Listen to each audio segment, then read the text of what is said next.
keď zomrela ako 24-ročná, bola neznáma. Bola neznáma svetu a dokonca aj, môžeme povedať, aj spolusestrám. Keď predstavená mala o nej napísať nekrológ, teda krátky životopis, ktorý potom karmelitánsky kláštor rozposiela do všetkých kláštorov, aby ostatné karmelitánky sa mohli modliť za svoju spolusestru, predstavená nevedela ani, čo má o nej napísať. Nič zvláštneho navonok počas jej života sa neudialo. Jej pohrebu sa zúčastnilo ani nie 30 ľudí. Boli to len jej najbližší príbuzní. Keď sa konala prvá exhumácia jej pozostatkov pri príležitosti diecézneho procesu, tejto exhumácie sa zúčastnilo 300 ľudí. Druhej exhumácie v rámci beatifikačného procesu už bolo prítomných 1500 ľudí a tretej exhumácie v rámci kanonizácie sa zúčastnilo 50 000 ľudí. Svätá Tereska začala naplňať svoj prísľub, že bude nebo prežívať tak, že bude konať dobro na zemi. Po jej smrti v čase, keď zomrela, účinkoval jeden kňaz, pochádzajúci z tej istej diecézy ako ona, v Brazílii. A tento kňaz bol inšpirovaný jej duchovnou náukou.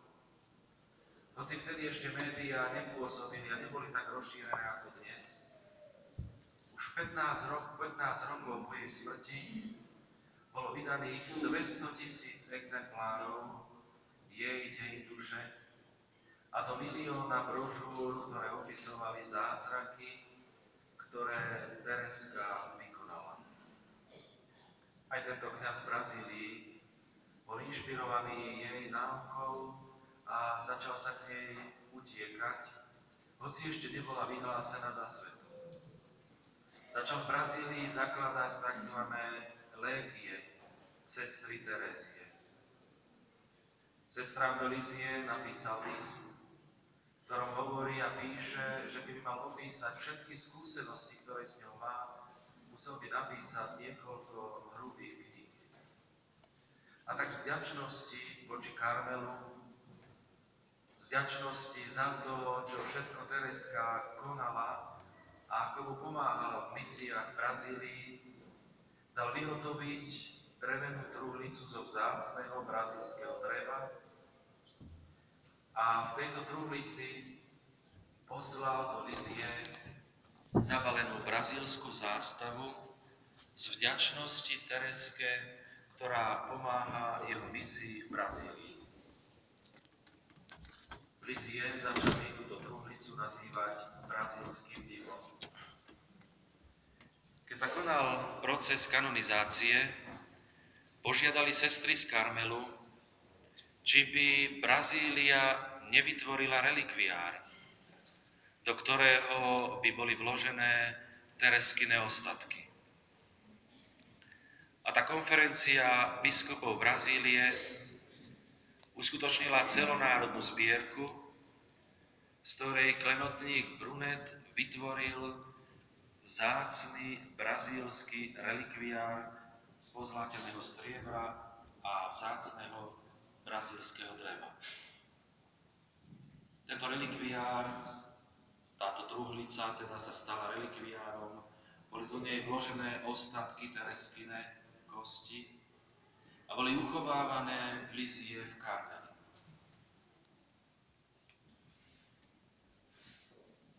Keď v roku 1944 bola vyhlásená Tereska za druhú patronku Francúzska, vzýšiel v Lizie ďalší nápad, a síce, aby tieto relikvie Tereskine navštívili 3 mestá vo Francúzsku, ktoré Tereska počas svojho života, keď putovala so svojím otcom a sestrou do Ríma, navštívila. A tak v roku 1945, 6 a 7 tento relikviár navštívil mesta Paríž, Marseille a Lyon. Vďačnosť a duchovná spriaznenosť, ktorú ľudia prejavili, bola ohromujúca. Už po prvej svetovej vojne prichádzali do Lízie vojaci a usporadúvali púte z vďačnosti, lebo mali skúsenosť, ako Tereska ich ochránila na fronte, ako ochráňovala a na jej príhovor mali skúsenosť s jej pomocou aj v ich rodinách. Tento relikviár teda obišiel tieto tri veľké mestá. V roku 1994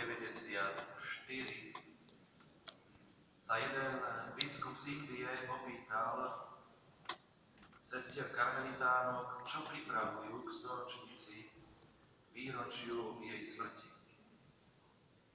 A vtedy páter Zambelli, rektor baziliky v Lisie, dostal nápad, že by znova Tereskine relikvie mohli navštíviť tie isté tri mestá vo Francúzsku, ako to bolo po druhej svetovej vojne. A tak v roku 1994 opäť Tereskine relikvie opustili Karmel a vycestovali do Paríža, Marseille a Lyon. Opäť skúsenosť s touto púťou relikvií zanechala taký hlboký dojem, že jeden biskup z Belgicka, monsignor Lemonnier, napísal do Lisie žiadosť, aby Tereskine relikvie mohli prísť aj do jeho diecézy, pretože vidí, že jeho diecéza je doslova duchovne mŕtva, ľudia strácajú vieru. Naliehal na sestry, aby to dovolili, a zaručil sa, že osobne pricestuje autom pre relikviár a bude zaisťovať jeho bezpečnosť. A tak Tereskine relikvie v relikviári opustili hranice Francúzska a prišli do Belgicka. Biskup po návrate relikvií napísal do Lizie ďakovný list, v ktorom opisoval, aký šokujúci zázrak zažila jeho diecéza. Nie, že len ľudia prišli do kostolov, ale dokonca trpezlivo čakali celé hodiny, aby mohli pristúpiť k relikviáru. Ale to, čo najviac tohto biskupa povzbudilo, bolo to, že sa začali vytvárať rady pri spovedniciach. Ľudia zakúsili potrebu a túžbu vyspovedať sa, vyznať Bohu svoje hriechy a slabosti a prijať odpustenie. Po tomto ohromujúcom zážitku začali do Lizie prichádzať žiadosti od ďalších biskupov štátov Európy. A tak relikviár začal putovať po diecézach Talianska, Nemecka, Rakúska, Luxemburska, Belgicka, Švajčiarska, Chorvátska, Srbska a ďalších. V roku 1997 prišla do Lizie znova zvláštna žiadosť. Kardinál z Brazílie žiadal sestry v Lizie, aby dovolili, aby Tereskine ostatky mohli na niekoľko mesiacov prísť do Brazílie. Sestry si nevedeli predstaviť, že by na taký dlhý čas ich Tereskine relikvie opustili a najmä sa obávali o ich bezpečnosť, aby sa niečo nestalo a aby o nej neprišli. Brazilský kardinál však neustále apeloval na sestry a poukazoval na to, že Brazília darovala Lizie z vďačnosti vzácny relikviár, prázdny, teda ešte len truhlicu. A teraz žiadajú, aby na niekoľko mesiacov táto truhlica, ale už obsahujúca aj Tereskine ostatky, prišla na istý čas opäť a takýmto spôsobom, takouto prítomnosťou rýchlosťou prišla medzi milovaný ľud Brazílie. V Lízie hľadali riešenie, ako vyhovieť tomuto naliehaniu. A tak opäť vzýšiel nový nápad. Klenotník Brunet totiž vytvoril dva relikviáre. Bol to ten pôvodný z pozlateného striebra, tzv. Brazílsky relikviár, v ktorom boli do toho času uchovávané Tereskine kosti, ostatky. Ale bol ešte jeden relikviár,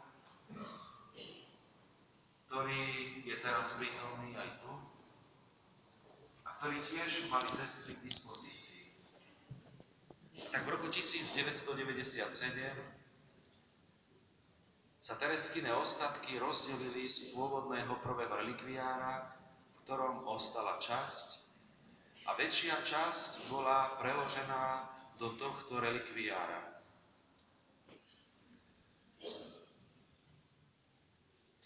Našlo sa riešenie, ako časť ostatkov ostane u sestier v Lízie a časť bude môcť putovať do Brazílie.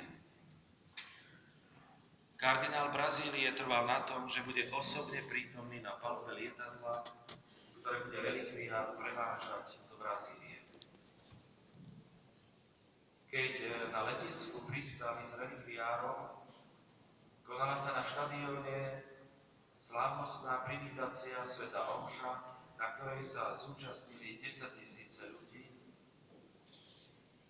A biskupy Brazílie pri tejto svätej omši vyslúžili stovky krstov. Ohlasy z Brazílie opäť oslovili biskupov z ďalších štátov a krajín. A tak do Lízie začali prichádzať žiadosti z celého sveta, aby Tereskine ostatky v relikviári navštívili aj ich krajiny. A tak od tohto roku 1997 počnúť s Brazíliou začal tento miléniový relikviár, ako ho začali pomenovávať, putovať po celom svete. A dnes môžeme povedať, že Tereska bola takýmto tajomným spôsobom prítomná už na všetkých kontinentoch sveta.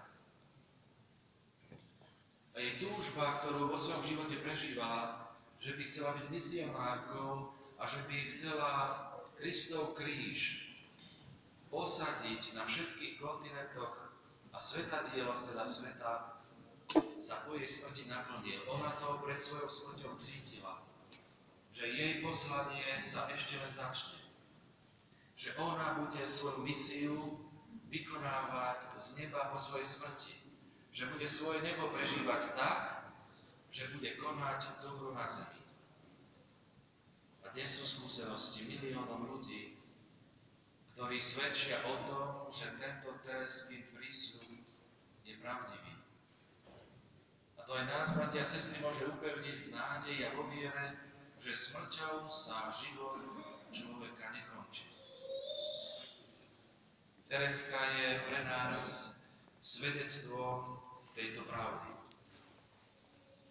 Jej túžby, ktoré cítila vo svojom srdci, sa naozaj začali postupne po jej smrti naplňať. Hoci nebola kňazom, ako sme to tu už počuli, stala sa patrónkou mnohých kňazov, stala sa patrónkou Husika, ktorý vychovával kňazov pre Rusko. Pius XI ju na naliehanie 256 biskupov misijných nakoniec vyhlásil za patrónku misií. Spočiatku tomu v Ríme neboli naklonení, pretože Tereska nikdy v misiách nepôsobila a neúčinkovala.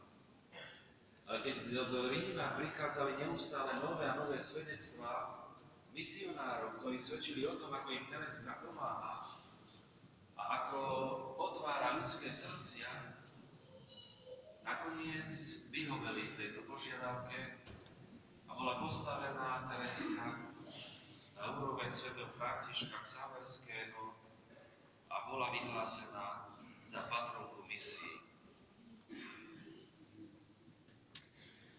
Tereska naplnila aj svoju túžbu byť učiteľom. Ona, hoci nemala ani dokončenú základnú školu a už vôbec nie nejaké teologické štúdia, bola na naliehanie celého sveta vyhlásená za učiteľku cirkvi. Isté, že toto trvalo dlhý čas. Bolo jej učenie, jej náuka podrobená teologickému skúmaniu. Svätý otec Ján Pavol II, hoci počas svojho pontifikátu vyhlásil mnohých blahoslavených a svätých, nevyhlásil žiadneho učiteľa cirkvi.